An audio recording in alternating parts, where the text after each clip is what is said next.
어차피 투자의 종착지는 부동산입니다.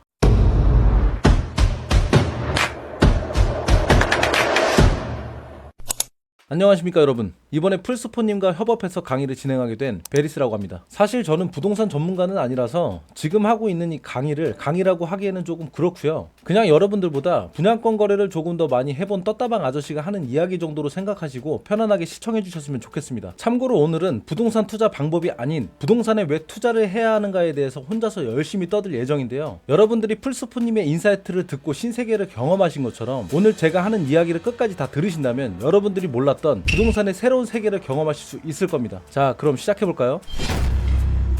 부동산 폭락론자들이 항상 하는 이야기가 있습니다. 첫 번째, 인구 감소로 인한 부동산 가격 하락. 두 번째, 제2의 IMF, 경제위기설. 세 번째, 대한민국 부동산 일본 따라간다. 부동산에 조금이라도 관심이 있는 사람이라면 이 세 가지를 다 들어보셨을 거라고 생각합니다. 아마 이 강의를 들으시는 분들 중에서도 이 세 가지 때문에 부동산 투자를 하지 않고 계시는 분들도 분명히 계실 거예요. 지금부터 이 세 가지가 얼마나 멍청한 분석인지 먼저 떠들어 볼게요. 첫 번째, 인구 감소로 인한 부동산 가격 하락. 부동산 전문가라는 사람들이 유튜브에 나와서 우리나라의 출산율이 사상 최저치를 기록하고 있다고 말하며 이 상태가 계속해서 지속된다면 앞으로 아파트는 남아돌 수밖에 없기 때문에 부동산 가격은 폭락할 수밖에 없다고 주장합니다. 저는 개인적으로 이 분석이 가장 멍청한 분석이라고 생각하는데요. 이게 왜 가장 멍청한 분석인지 쉽고 간단하게 한번 설명해 볼게요. 첫 번째, 지금 태어나는 아이들 대비 지금 공급되는 아파트의 물량이 너무 많아서 집은 남아돈다고 합니다.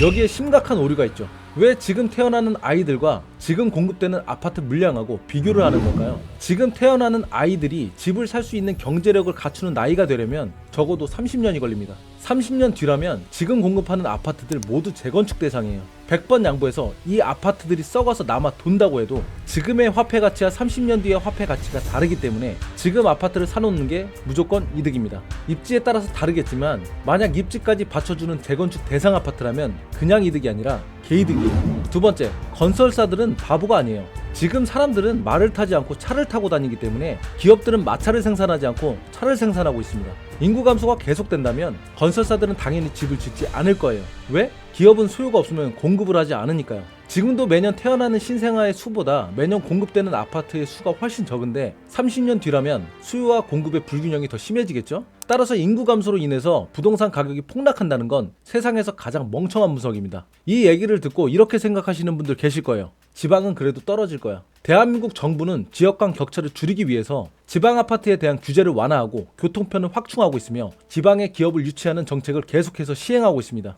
그렇기 때문에 지방은 무조건 떨어질 거야 라고 생각하기보다는 지방이라도 올라갈 곳을 미리 파악하고 선점하는 게 맞아요. 두 번째, 제2의 IMF, 경제위기설. 우리나라 사람들은 정말 대한민국이 망하길 바라는 걸까요? SNS에서 부동산에 대한 영상을 보면 현재 대한민국은 IMF 때보다 더 심각한 상황이라면서 제2의 IMF가 오고 있기 때문에 부동산 가격은 폭락할 것이라는 댓글들을 아주 쉽게 찾아볼 수가 있습니다. 많은 사람들이 똑같이 얘기하다 보니까 경제를 잘 모르시는 분들은 댓글에 선동당해서 정말 제2의 IMF가 오고 있다는 착각을 하고 있는데요. 지금은 IMF가 올 수 있는 환경 자체가 성립이 안 됩니다. IMF는 대기업의 과도한 차입 경영과 금융기관의 부실, 그리고 정부의 외환 보유국 관리의 미흡으로 발생했던 일이에요. 그리고 IMF를 우리나라에서만 발생한 상황이라고 알고 있는 분들이 많은데 IMF는 아시아 금융위기였습니다. 우리나라 말고도 40여 개국의 아시아 국가들이 위기였던 사태예요. 현재 상황을 볼까요? 우리나라 외환 보유액은 세계 9위입니다. 중국과 일본을 포함해서 지금도 아시아 국가들의 경제 상황은 좋지만은 않지만 40여 개국의 아시아 국가들이 위기인 상황인가요? 아니죠. 그리고 2024년 작년에는 역대 최대 규모의 수출을 하며 무려 518억이라는 흑자도 기록했어요. 정치적 불확실성만 해소된다면 제2의 IMF 사태는 절대로 올 수 없다는 말입니다. 세 번째, 대한민국 부동산 일본 따라간다. 우리나라도 일본처럼 고령화가 시작되면서 생산 가능 인구가 줄어들고 있고 저출산으로 인한 인구 감소가 심각한 상태라서 일본의 부동산 폭락을 그대로 따라갈 것이라고 얘기하고 있는 사람들이 너무 많아요. 일본의 부동산 폭락은 고령화 그리고 저출산과는 전혀 상관이 없습니다. 1980년대 초반 일본은 경제 호황이었는데요. 기준금리를 5%를 유지하며 완벽하게 물가가 상승하는 걸 방어하고 있다가 더 큰 경제 성장을 이루기 위해서 1985년 금리를 낮춥니다. 금리가 낮아지니까 일본 기업은 대출을 받아서 투자를 하기 시작했고 일반인은 부동산을 사들이기 시작했어요. 반대로 당시 미국은 고금리 정책으로 인해서 달러의 가치가 하늘로 치솟고 있었고 달러의 가치가 치솟으니까 미국에서 생산하는 모든 것들의 가격이 높아졌습니다. 물건의 가격이 높으면 수출이 잘 될까요? 당연히 안 되겠죠. 그래서 미국의 무역 적자가 지속됐어요.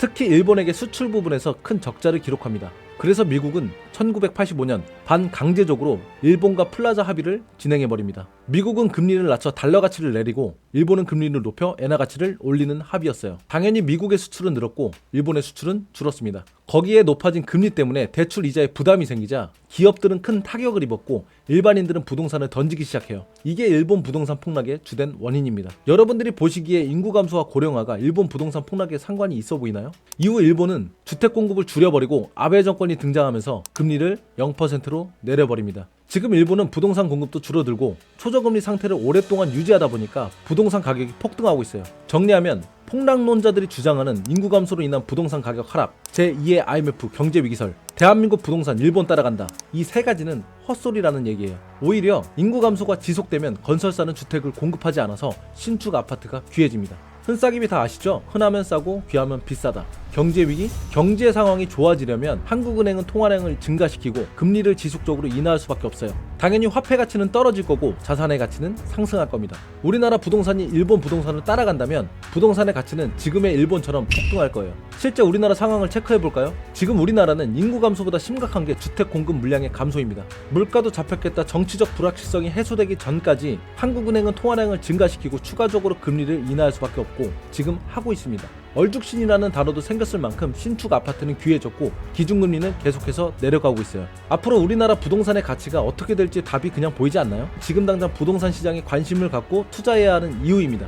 어차피 투자의 종착지는 부동산이다. 여러분, 풀스푼님 왜 구독하시나요? 주식이나 코인 공부를 하기 위해, 그리고 인사이트를 얻기 위해 구독하시는 분들도 많겠지만 그게 주 목적은 아니잖아요. 우리 솔직하게 말해보자고요. 우리가 풀스푼님을 구독하는 이유는 돈을 벌기 위해서 하는 거잖아요. 근데 단순히 돈을 버는 게 우리들의 최종 목적일까요? 전 아니라고 생각합니다. 로또에 당첨된 사람들이 가장 먼저 하는 게 집을 사는 거래요. 여러분들이 풀스푼님을 구독해서 돈을 많이 벌면 그 돈을 최종적으로 사용하는 곳은 아마 집일 겁니다. 그래서 오늘 강의 제목을 어차피 투자의 종착지는 부동산이라고 정한 거예요. 풀스푼님도 말씀하셨잖아요. 네프콘 3,900면 니니드라 주식 코인으로 시드 모아서 부동산 테크트리 타야 하는 거 형이 말해서 알고 있지?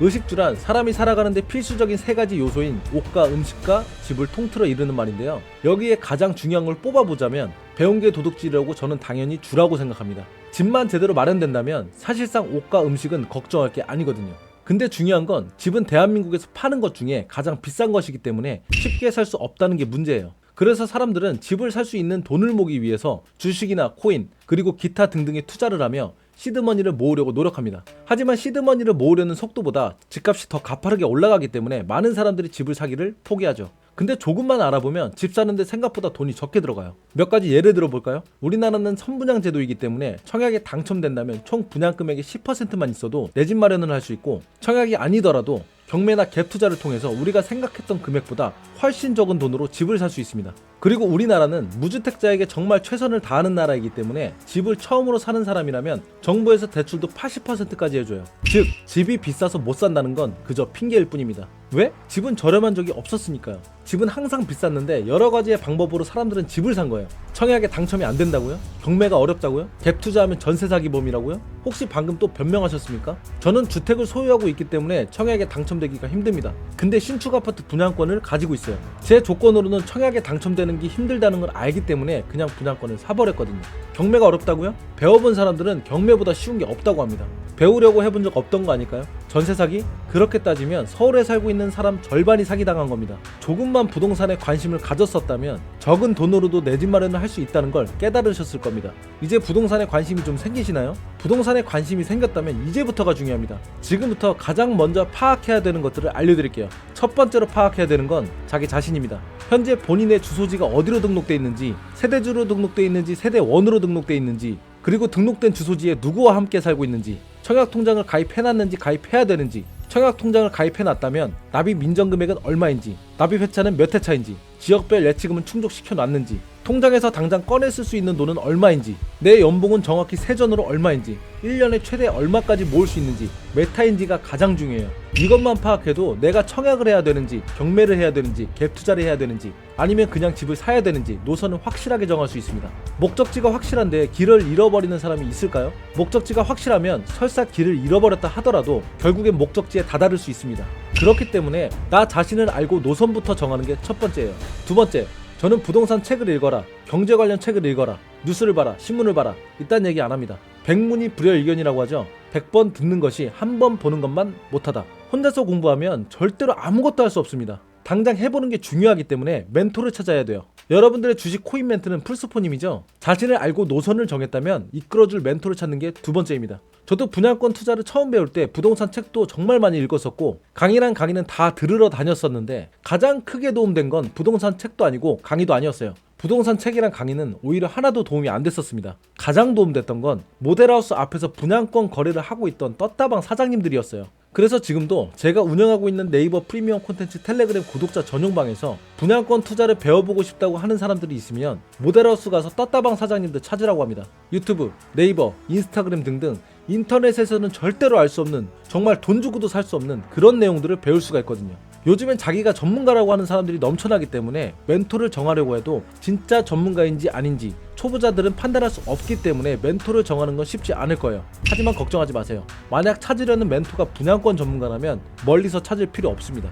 대헷. 세 번째, 멘토를 찾았다면 무조건 실행해보는 겁니다. 뭘 당장 사보라는 말이 아니에요. 분양권을 투자하고 싶으면 청약을 해보고, 경매를 하고 싶으면 법원에 가보고, 갭 투자를 하고 싶으면 부동산에 가보라는 얘기입니다. 현장에서 보고 듣고 한 모든 것들 중 도무지 이해가 가지 않는 내용들을 멘토에게 질문하고 멘토의 생각을 들어보는 게 정말 중요해요. 여러분들이 현장을 가보고 든 생각은 중요하지 않습니다. 여러분도 풀스포님처럼 주식 투자하고 싶죠? 그럼 풀스포님은 현재 상황을 어떻게 생각하는지를 알아야 돼요. 풀스포님처럼 투자를 하려면, 풀스포님을 뛰어넘으려면 풀스포님이 생각하는 걸 듣고 풀스포님처럼 행동하고 투자해야 풀스포님의 인사이트를 여러분들 걸로 만들 수 있습니다. 참고로 부동산도 주식과 마찬가지로 유사투자 자문업에 포함되긴 하지만 1대1 대화만 불법이지 많은 사람들이 입장해 있는 채팅방에서는 서로 의견을 묻고 생각을 공유하는 건 불법이 아니라서 부동산 정보를 공유하고 계신 분들은 대부분 무료 오픈 채팅방을 운영하고 있기 때문에 멘토를 찾고 멘토와 소통하는 건 크게 어렵지 않을 거예요. 참고로 전 유료입니다. 대헷. 발상의 전환.